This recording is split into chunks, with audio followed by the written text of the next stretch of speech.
This podcast is part of the Big Heads Media Podcast Network. Go to bigheadsmedia.com for more great podcasts.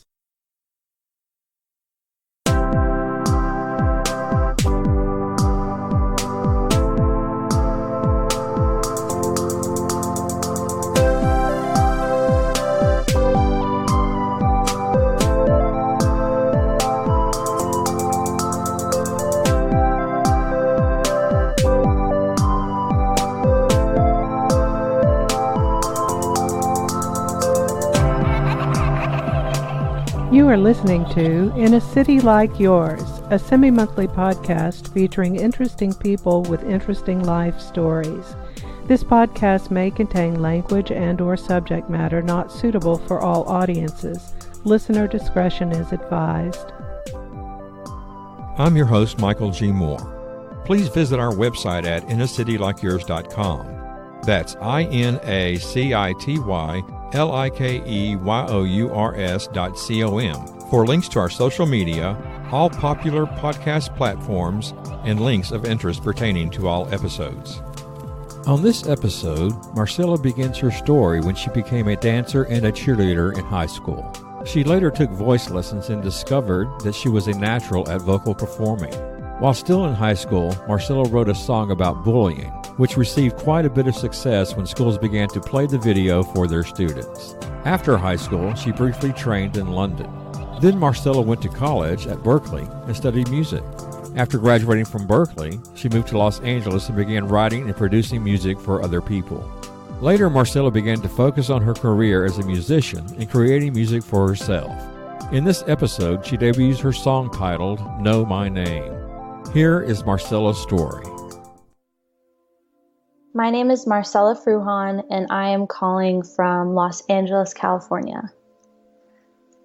So when I was really young, music was a huge part of my life.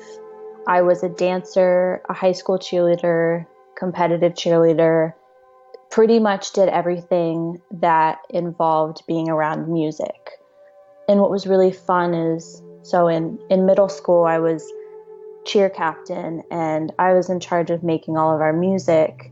And so that was kind of my first time, diving into the production side of music. And I used GarageBand for the first time, which is crazy because that was so long ago. And basically I would find my favorite music and cut little sections from each of them and then piece them all together in this huge arrangement.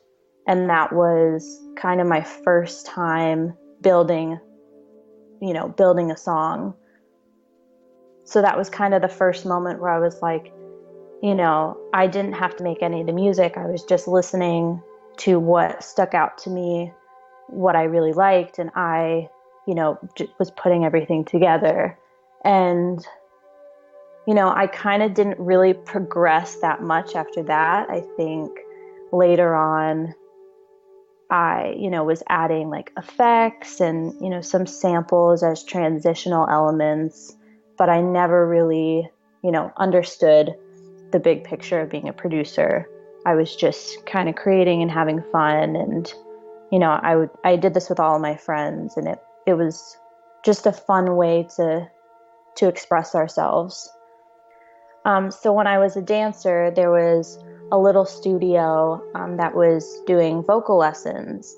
And, I was like, ooh, that could be fun. I never thought about doing that. I never thought about, that as like a career path or really something that people did. And so I asked my mom, and she was like, of course, let's try it out. And so my first time in a vocal lesson, it clicked more than anything else. It was, that kind of was it for me.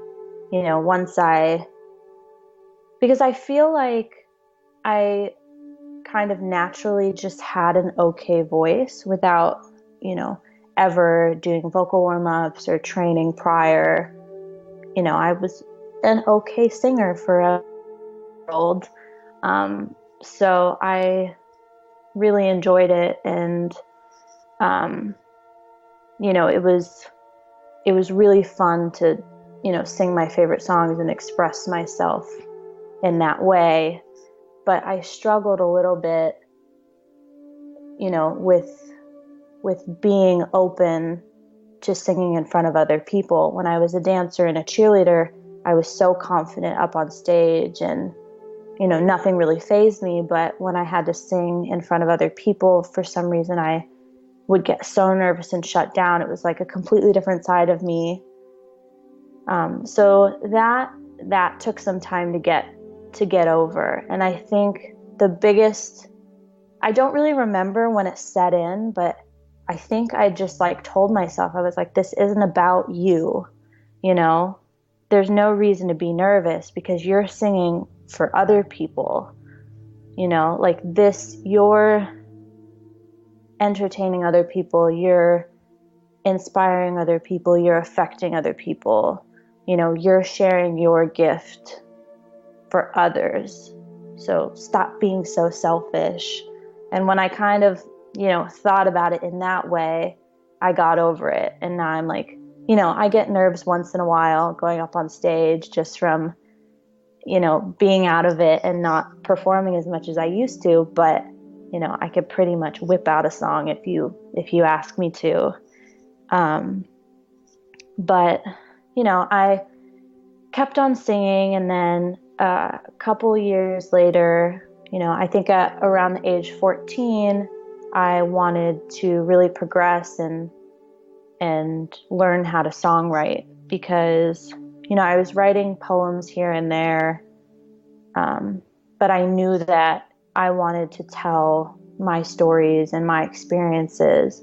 And so I met these two guys, Josh Good and an engineer, producer, Bradley Procopi.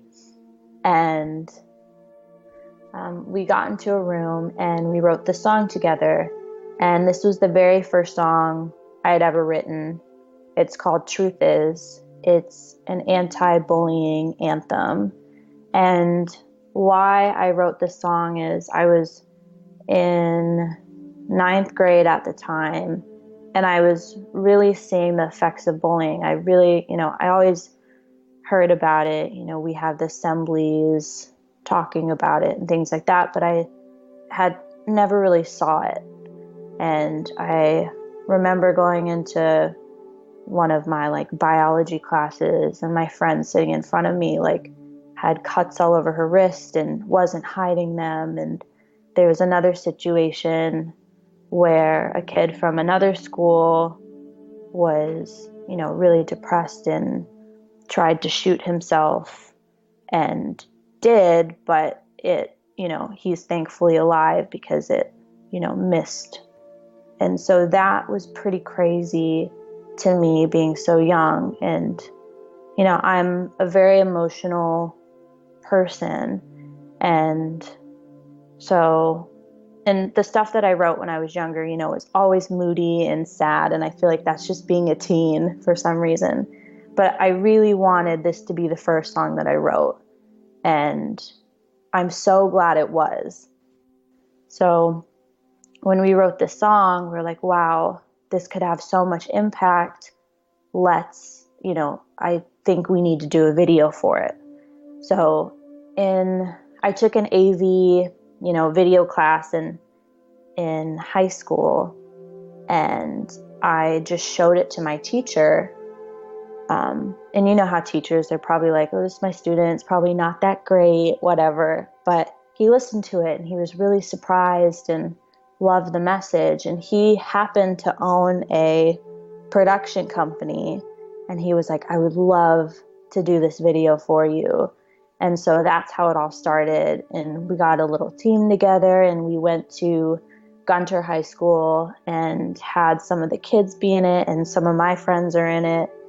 And, we made the video. And, the release day of that video, when we put it on YouTube, the immediate response that it got was mind-blowing. I had messages from kids that, were depressed and feel that they weren't alone, or that they were going to kill themselves. And just from watching this video, they realized not to do that, or just insane messages that as a 14-year-old was insane. Like from that point, I realized how much of an impact I could make and how I could make a difference, even if it's in a small way. And that has really drove me to be an artist. And that is my sole purpose of making music, is to, inspire other people, to affect other people, to make them feel like they're not alone, or what they're going through, other people are going through as well, and that experience was just crazy. And I'm so proud of that song, and I'm so happy that it's out in the world, and it's become a public service announcement in a lot of schools around the South. It's crazy because I'll get messages like, I'm from Louisiana and we watched your video in, my speech class or my health class. And the other day, or the last time I was home in Dallas, there was this event. This guy came up and he was like, you look so familiar. And I was like, I don't know, I'm a singer. And he goes, oh my God, was your song Truth Is? He's like, I'm a teacher, we play that song every day in my class. And I was like, that's crazy. That still to this day, it's being played in schools. And, I'm proud of myself for putting something so positive out into the world. And so from that point on, that song, got a lot of traction, and I was getting a lot of, emails and calls from people wanting to work with me. And so I had this one opportunity to go to London and do a bunch of things.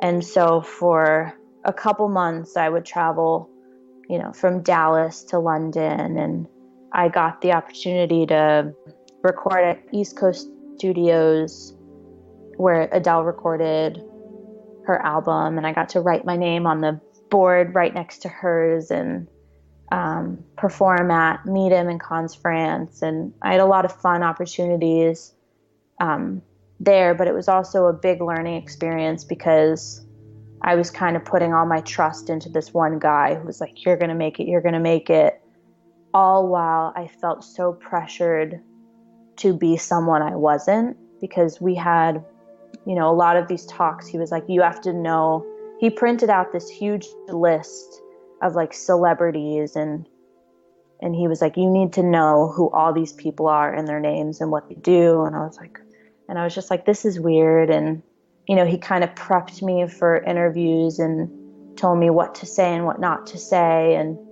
it was very hard because, I take advice and like mentorship to heart. I put so much trust into people. And so I had a couple interviews there where I actually couldn't speak, and I didn't know what to say because I didn't want to say the wrong thing. And, that was a whole learning experience of, I felt like that whole time I was very prepared as an artist and as a vocalist. And I realized that after that whole experience, I was not ready. And it wasn't, from him prepping me and all this stuff, because I realized no one does that. I feel like no one really does that. And for me as an artist, I want to be as human and as honest as I possibly can, because that's what a human is. Like, we make mistakes, but that's what makes us a real, genuine. But, I take so many positives from what I did, and I don't regret any of that experience. But it's because that, was a life lesson, and it shaped me into a better person. And so that sort of moment, because I was kind of touring and traveling, I sat my parents down and I was like, I don't really see college in my future. I don't really want to go and take all these pointless classes. Like I was like, math and science are going to be pointless. I don't, I want to be a creative full time. And they were very supportive and respected that. They just wanted me to be busy and, continue doing what I loved. And I love that. But, I know me as a person, and I like schedule and order. And I just saw like that first semester, my friends all went off to college, and, I was seeing them making new friends and creating a life and choosing career paths. And I was like feeling so alone back in Texas by myself. And so I started looking into colleges, and I found Berkeley, and I was like, this is the only college I want to go to. This is it. Like if I go to college, it's Berkeley. And the reason is because it's all the classes that you take are music based. So if you take like a math class, they'll call it acoustics, and it's about, that sort of side of things. If you take a liberal arts, it's about, you can write a paper about like orchestras, or everything is related to music. And I was like, I can do that. I can deal with that. And so I tried out for Berkeley. I had a really great audition. I was very proud of myself. There was this whole improv section, and there's someone playing the keys, and they're just like, improv. I'm like, okay. And I wrote this whole like jazzy tune, lyrics and everything, just on the spot. And the girl was like, did you just write that on the spot? And I was like, yes, I did. And I wish like I recorded it because I was so proud of myself. But anyways, I had a really great audition, and a couple of months later I found out that I got in, and I got a scholarship, and I was so excited. And so that was the next chapter of my life. I kind of, stopped everything I was doing and went to college like a normal human. And that whole experience completely changed my life, because before Berkeley, I kind of really only listened to hip hop and rap and like soul music, because I was a hip hop dancer, and I was really into rhythms. And then, as a singer, I sang soul stuff like Joss Stone. And so I really cut out like every other type of music and didn't really care about it. And then when I went to Berkeley, it opened me up so much, because, I was hearing jazz, I was hearing classical, I was hearing pop music. And for some reason, it took me to go to Berkeley to realize that, those genres are equally as incredible. And I think I was being immersed in the music instead of just like listening to it on the radio. I was walking past classrooms where they were, a jazz band was playing, or, I was in a classroom writing pop music and learning what it takes to write a song and everything that goes into making music. And it's a lot of hard work. And I learned to appreciate it so much. And a really cool part about Berkeley is before I went, I didn't have any formal training. I just had voice lessons and did warm-ups, but I didn't have any theory knowledge or any knowledge of production. And I learned so much of that. I don't know if I really retained most of the theory, because I play keys more as a songwriting instrument. But I did a degree in songwriting, and in the songwriting major, they had a bunch of production classes. And what I love in the department is that they, embrace their students as kind of like really independent, like you can do everything for yourself in a way. So we would learn how to write lyrics and melody, and then be able to put that into a program and make a beat behind it and build an entire song and then make that sound really good. So by the end of Berkley, we would have all these songs that we could, put out, or, if you went into a writing session, you'd be able to make a killer demo. And I really loved that because I think I knew for a long time that I was going to be a producer, but, it took me going to Berkeley and taking actual classes to make me realize.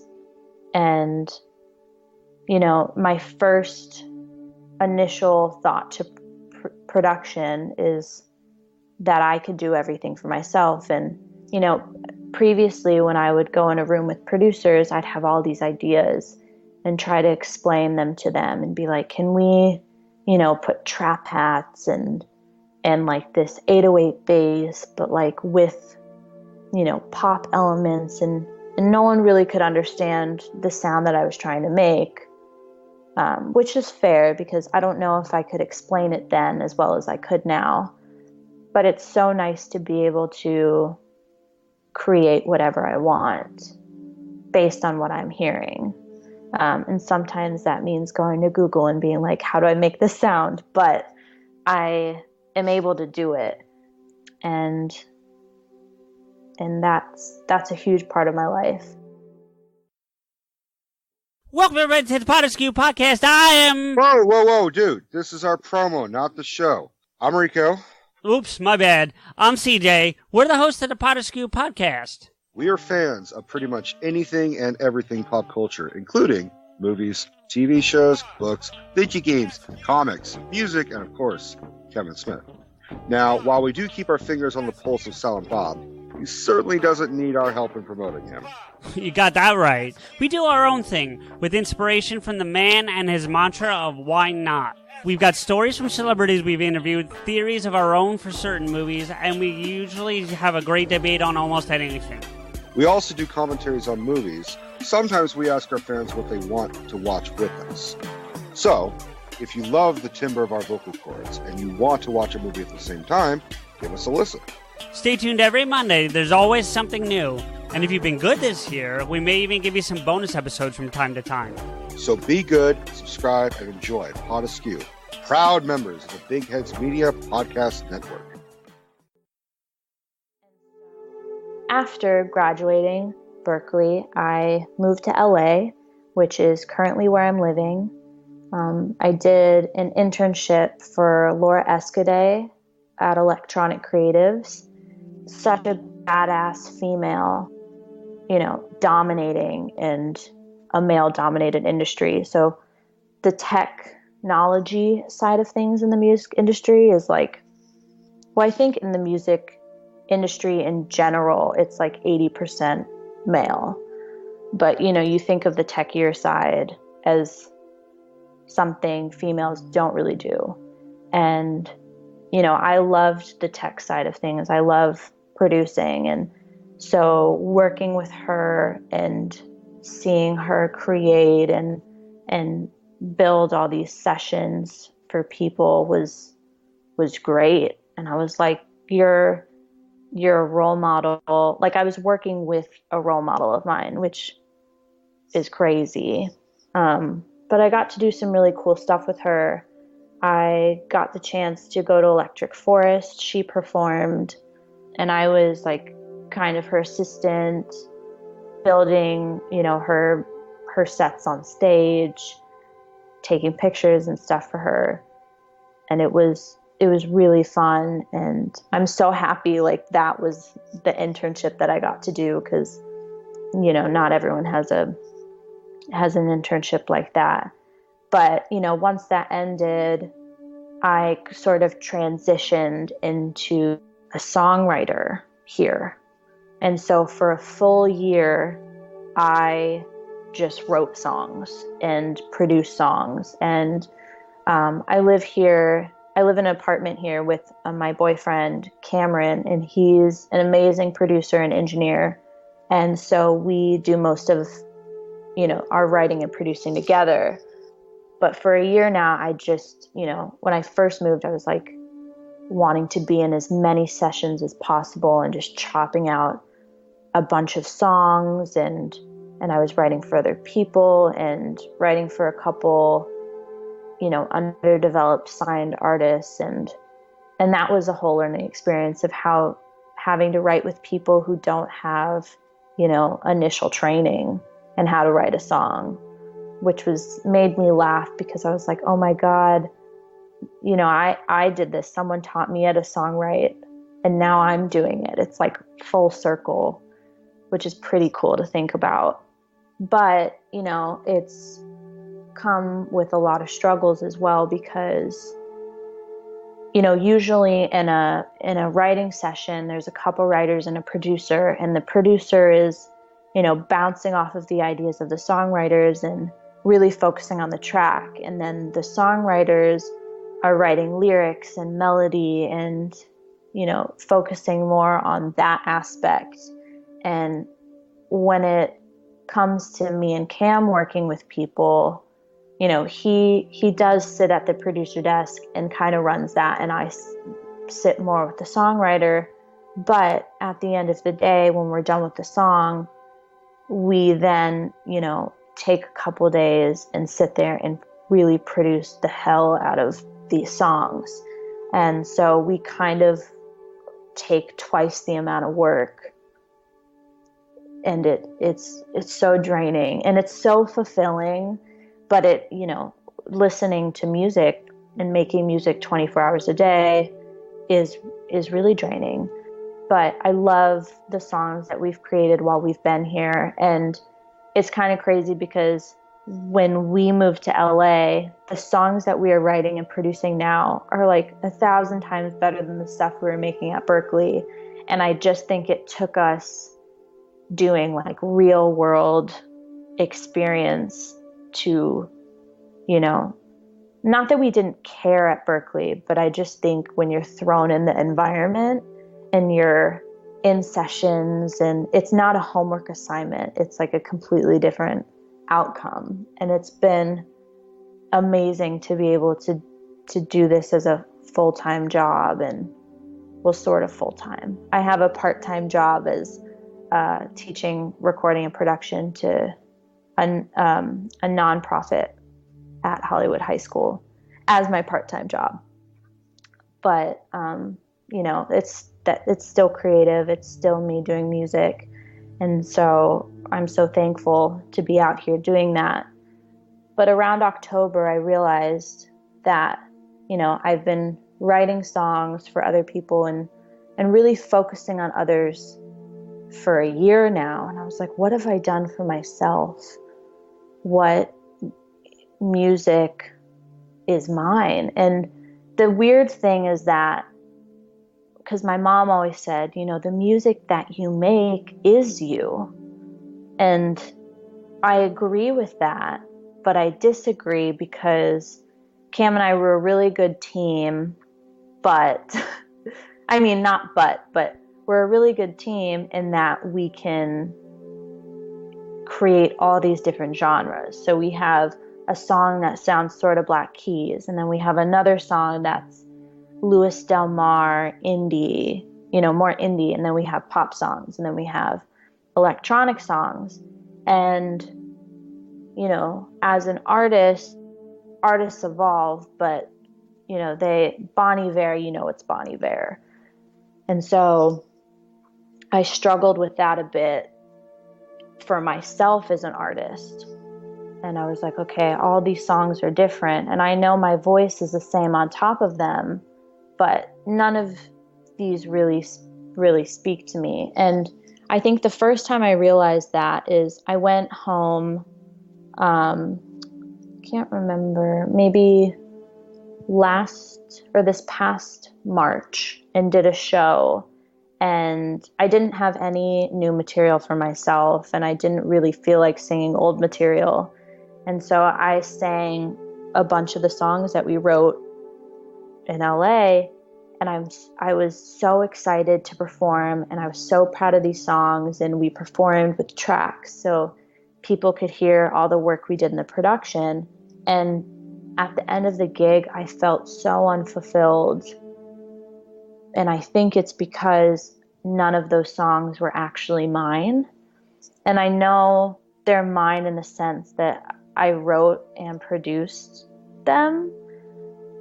And so that was a struggle to realize that not every song that I write is gonna be me as an artist, fit me as an artist.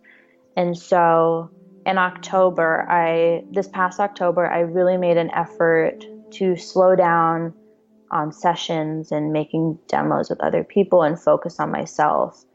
And it took a lot of talking about it and a lot of tears and being confused about who I wanted to be as an artist, because I think what I struggled with the most is that I've been writing pop music for the past year, and I've really appreciated the melodies and the different rhythms that comes with that. But I know that for me, my voice is a little bit more soulful and raw, and I like, electronic elements, and so I struggled with kind of my identity. And I was thinking about what other people were thinking. And Cam and I have struggled in the past with not being very marketable because we dive into multiple different genres. Like, we mesh pop with trap with electronic, and in the industry that's hard for people to market. And it's interesting because we submitted our songs to these electronic blogs and these pop blogs, and the electronic blogs would say this is too pop for us, and the pop blogs would say this is too electronic for us. And so that got in my head and kind of messed me up, even though I think mixing genres is cool, and I feel like that's already happening in music already. It took a couple months, but I just realized, stop thinking. Just stop thinking about it. Don't think about other people. Just create. Like, my top things for being an artist is that, I want it to be powerful, because for me, I need that, I think. Like, I want to be seen as a powerful role model for younger females, or, and another thing is I wanted everything that I said in my music to have a message, to speak to people in some way, to be important. And that was the thing that was hard writing pop music, is that you could write about like being a songwriter, you can write about anything. You could put yourself in other people's shoes. And so I knew it had to be a message for me, and something I could really feel singing on stage. That was the most important. I needed to relate to it. I needed to feel it, because if I sang a song that I didn't feel, I know it would come off ingenuine, and I would just feel weird. So I sat down. I just took samples from Splice that I thought were interesting. And Splice is a platform where you can download samples and presets and stuff like that. So I like to go there to find sounds that people have made, and then find inspo from a specific set of sounds. So I'll get some edgy toms and some vocal chops, and kind of create a mood. And I like to then manipulate those sounds. So we found this sound. It was a vocal of someone singing "I Want a Sample Pack," and that's the main vocal chop that you'll hear in the song. But I wanted to chop up that vocal and make it an instrument. And so we started with that, and then I, created this whole mood.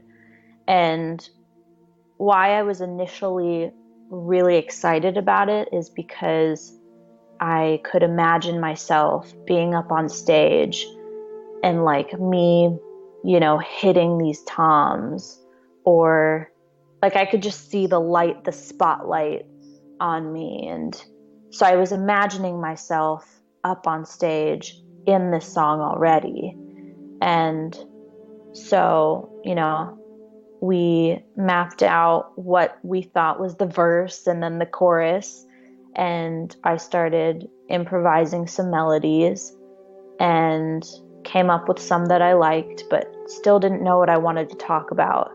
And it took a couple days, but the first thing I said was, "Know my name." And I was like, that's interesting. Because the first thing I thought, no matter what people think of my music, it was this like, I had all this attitude and confidence all of a sudden. And I was like, no matter what people think of my music, no matter what they say about me, they're going to know my name. And so I was like, I like this idea. And so I started brainstorming, and the first real lyrics that came out were, "You'll hate me, you'll love me, but you'll know my name." And so that basically sparked the entire idea of this song. And so that's really how it came about, is, throughout me writing for other people for a year, and that making me overthink myself as an artist in my genre, and getting a lot of no's and feedback, negative feedback from people, this song came about. And I honestly believe that it's one of the best songs that I've ever created, because I can hear little elements of my inspos, growing up. Like initially the vocal chop reminded me of Timbaland, which was a huge inspiration for me. And, there's like a Janelle Monáe moment in the song, and there's just moments where I know that when I hear it, I know that this song is right. And I know that it's for me. And I know that I'm going to feel great singing it. And there's a message to it. Friends in the industry are going to relate to it. So yes, I'm very excited about this song, and I'm excited to show you guys, and you guys will be the first to hear this song, because I haven't decided yet, but it's not going to be out until sometime in the end of January. But I'm just really excited. So we'll go ahead and play the song and then come right back. Okay.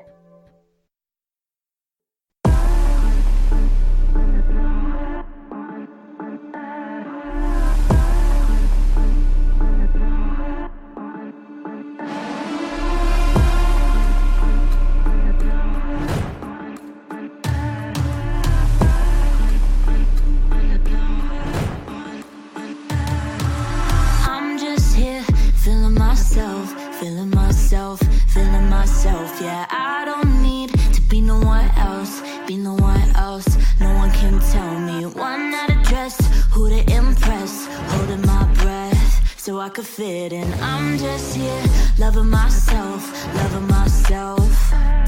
won't apologize again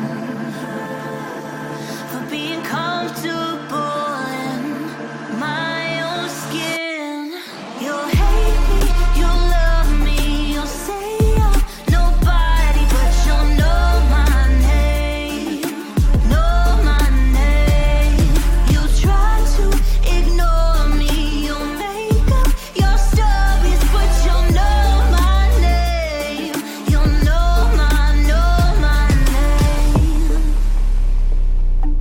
know my name.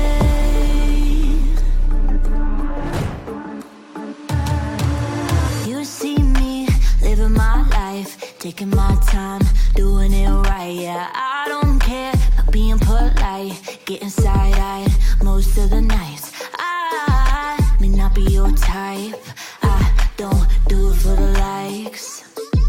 I know I'll be flying high, won't apologize again for being comfortable in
Okay, we're back. So, Marcella, why don't you continue and tell us a little bit about what we listened to and where you're going from here. So yeah, that song that you guys just heard is going to be my next single, and I'm calling it my comeback single because I feel like, I've been out of the game for a minute. And I'm really excited because I feel like everything in this song encompasses me as an artist, and I'm proud that, I pushed through despite all of my doubts and struggles, that everybody goes through once in a while. But I'm really excited and proud of the product because, I put my heart and soul into this and produced it the way that I wanted it to be produced. And, if it's too electronic for some people, if it's too whatever for some people, good, because that's what I wanted, to push the boundaries and to create something really unique and new. And I'm very proud of it. And, I would like to say that Cameron was a part of this as well, and he wrote and produced this song with me, and I'm very thankful for him, for listening to me cry and struggle with it for so long. So he helped push this song along. And so I'm really excited because, I was supposed to be filming a music video for this song in December, but I think it's being pushed back to early January. But it's happening. I'm gonna produce a video for the song because I'm just so proud of it, and I want my comeback to be in your face. So this song will probably be out in January, and then the video will most likely be out in February. And you'll be able to find it on Spotify, iTunes, Amazon, YouTube, Google Play, all the social platforms will be there for you guys.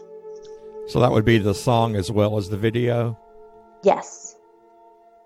Do you want to give out some of your social media accounts so that people can find you? Yeah. You guys can follow me on Instagram, Facebook, YouTube, and Twitter.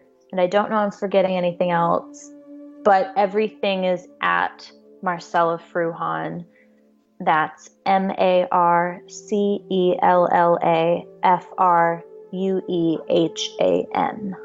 I'll be having a show in Dallas at Opening Bell on December 21st at 7 p.m., which is going to be super fun. It's going to be kind of like my reunion showcase because I haven't been home in 8 months. So it's basically going to be a room full of all my friends and family, which is going to be insane and so fun compared to, performing to absolute strangers in LA. But we will hopefully be recording that, and I'm definitely going to record that. I shouldn't say hopefully because I know I'm going to, and I need to. And so that will be on YouTube, and I'll post some clips on Instagram like that to see. Excellent. Okay. Well, thank you so much for joining us tonight. And Marcella, I appreciate you coming on the show and telling your story. And please keep us posted for new events in your life. Of course. Thank you so much for having me.